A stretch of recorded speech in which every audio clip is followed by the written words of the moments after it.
Hey folks, back in the garden. I'm actually getting ready to do some fall planting here. I have some arugula and some cabbage. We're actually cabbage here, arugula here.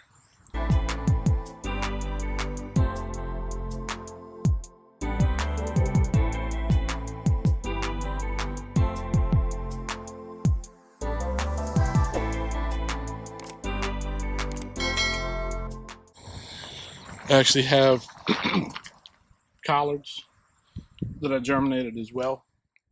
Now, if you guys remember this back corner over here, this back corner is where the old groundhog was giving us problems earlier in the summer. But I'm going to take this back bed because of this tree line up here, because of the shade, right? You have sunlight from over here in the east, shines right down on this bed every single morning. It was doing extremely well with the collards that we had in here that I ended up pulling out because they got eaten by the groundhog. I've now stopped. I picked up some soil amendment. I'm not sure if you guys are familiar with this brand. It's called Leaf Grow. It's actually, I saw it on here, but you see there, Maryland Environmental Service Composting Council. This compost is local to this region. They actually manufacture it right here, just outside of DC in Montgomery County, Maryland. And I've used it a couple times. It's actually a great amendment. If you also remember, this bed was extremely low soil level. There are 6 bags of mulch that I filled it with. Came from our regional city pickup, where you take trash and whatnot in the county outside of DC, but they have free mulch. I'll take you guys there one day on video and show you piles and piles of wood chips, dark mulch like this here. It's great, and I've used it for years to fill up the bases of my beds, just to add some soil depth, add some additional nutrients, and then all this mulch is going to break down into really, really rich soil as well. So I'm going to go ahead, get this soil amendment out, get that spread around, and we're going to go ahead and plant one of our first fall gardens. I had a video the other day where we're doing how many seedlings can you put in a 3x6 bed. So take a look out for that video a couple days ago, where I actually planted, what was it, 72 seeds per cell. Yeah, 72 seeds per cell times 8 rows wide times 3 rows deep. So imagine you had 8 rows of 72, and then you had 3 rows of that. That's how many seeds I planted in this one 3x6 bed. So let's go ahead and get started, and I'm gonna get this amendment going, and we'll get to planting in a couple minutes.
All right, so we got that all leveled off.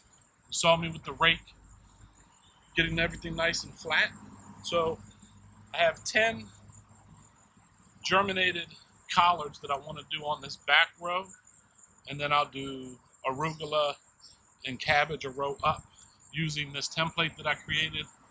It's a 6 inches between each one, 6 inches between, and then 4 across. So I'm going to start out here in the center with my cabbage.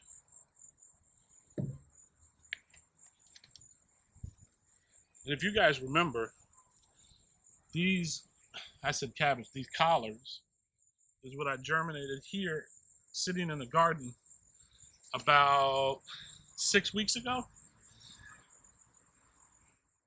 And they've done quite well, just sitting outside. A little bit of pest damage, a little bit of bug damage on them, but they're now hardened off by being outside for the last 6 weeks, so they'll be fine.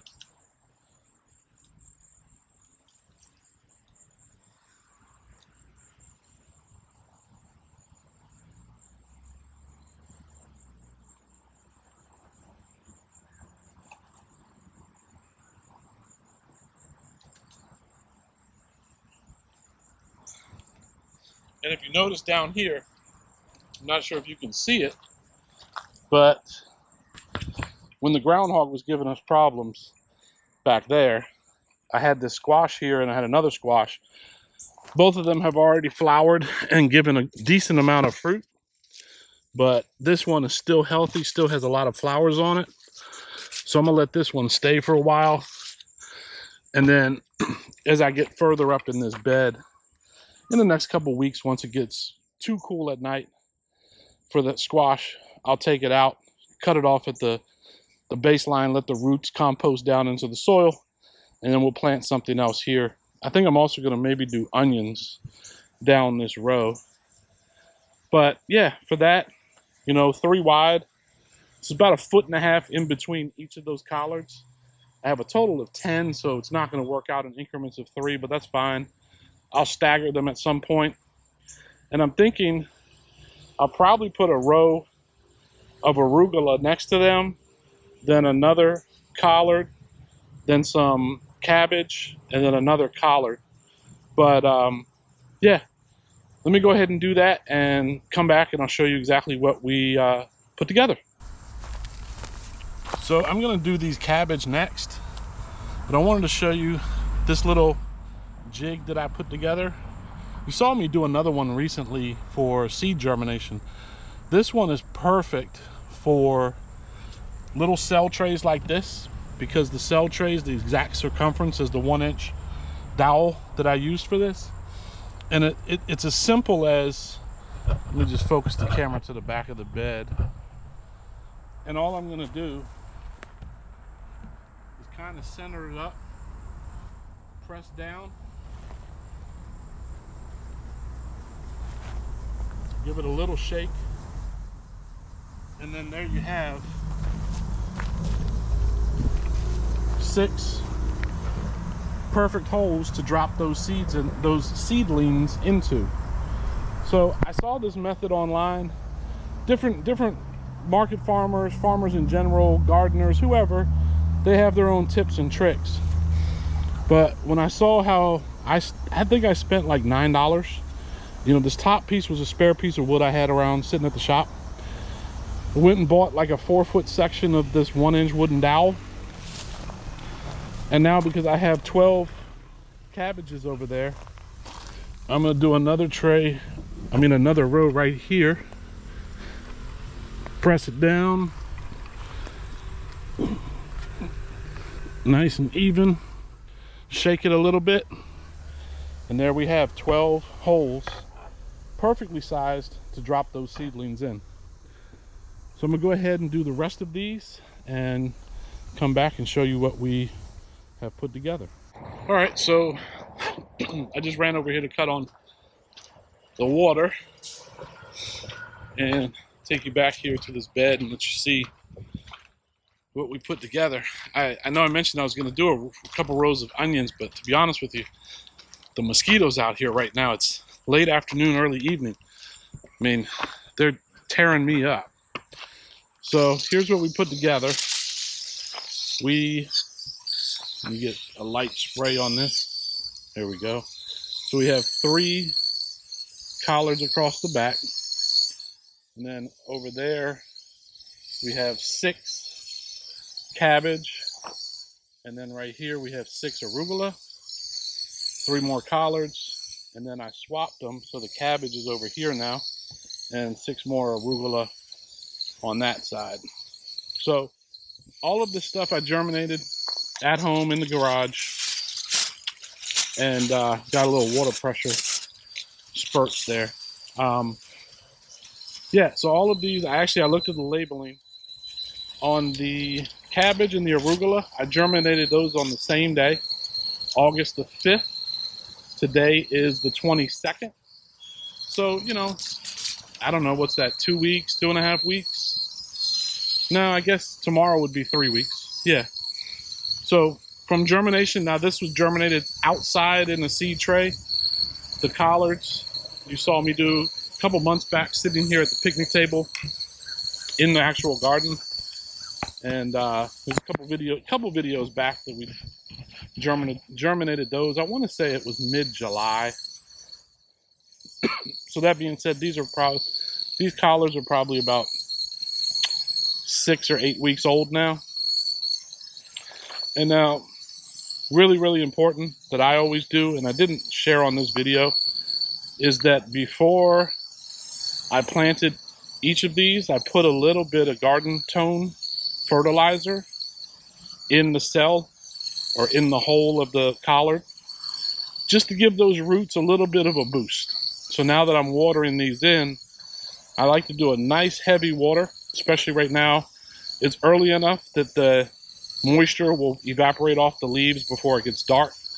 But my goal here is to really give those roots a real heavy drinking, because when I transplant, I actually don't water any of the seed trays that day. And the reason I do that is when it's real moist in the seed tray, it's really difficult to get them out. The soil sticks to the walls of the cell in that tray.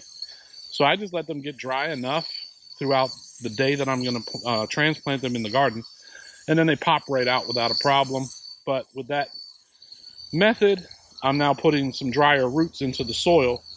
So as I've just now transplanted, I really like to give it a deep, deep soak, just to make sure that those roots are grabbing that water. And because this soil was in bags, you know, it's a nice rich, that leaf grow, it's a nice rich compost slash soil. It's kind of a garden conditioner, something you would use in the spring to freshen up your soil, because it comes from local compost right here, as I mentioned, just in suburban Maryland. So, you know, real simple. I used my jig with the seedlings. I just, you know, took a regular garden trowel and dug a little hole. For those of you that want to know, I actually directly seeded the collards into a 3-inch pot using my potting soil. There's a video that I did where I took regular garden soil and I used a colander that you would use in your kitchen, and I basically sifted out the good stuff, the fine stuff, and got rid of all the twigs and other little things that are in these potting mix bags now. And check that out. I'll put a link here for that. But yeah, I'm just going to go ahead and continue. I'm going to water for probably about 10 minutes. You know, a good method I learned from Gary Pilarczyk, who's another urban gardener. Well, I can't say urban, but he's in Maryland. He's in Zone 7, just like us. To figure out how much you need to water your plants, your vegetables, whatever, you get a 5-gallon bucket, just like one of those Home Depot, Lowe's, like paint buckets. But make sure it's a 5-gallon. And turn the water on whatever pressure you plan to water your garden. And you're going to count and see how long it takes to fill up that bucket. Well, guess what? If your vegetables need 1 gallon to 2 gallons or whatever amount of water per day, if you keep your hose spigot on the same setting as I am here, I know that each of these needs 20 to 30 seconds per plant to get the water that they're going to need for today.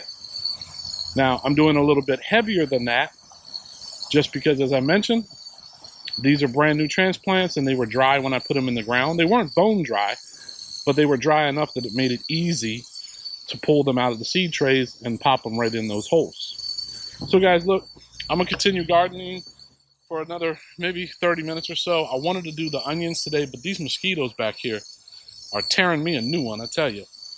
Have not had that problem this summer at all because it's been so dry. You know, everything, if you look back here, the garden is beautiful because I'm out here every single day watering, but It's been so dry, I can't believe the mosquitoes are now becoming a problem. It's almost the end of August, 22nd today. So, guys, if this content has provided you any educational or entertainment value, do me a huge favor. Smash that like button. Subscribe to the channel so you know when I'm putting up new content. Always here, Urban Gardener DC, trying to give you guys some well-needed information and some of my tips and tricks on what works for me and actually, quite honestly, what doesn't work for me. You know, all sorts of things from pests to rodents. You know, you guys know the squirrels have been a problem. The groundhogs were a problem.